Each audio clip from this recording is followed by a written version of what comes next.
るのはなぜかっていうと、実はこれ未来志向なんです。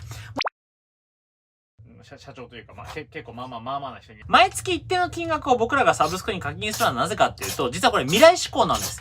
もし皆さんが狙った、大丈夫の子さん。めっちゃ。サブスクに課金するのはなぜかっていうと、実はこれ未来志向なんです。もし皆さんが狙った、大丈夫の子さん。めちゃくちゃくしゃみするやんな。はい。大丈夫大丈夫はい。大丈夫ねえ。くしゃみ。収まった。収まった。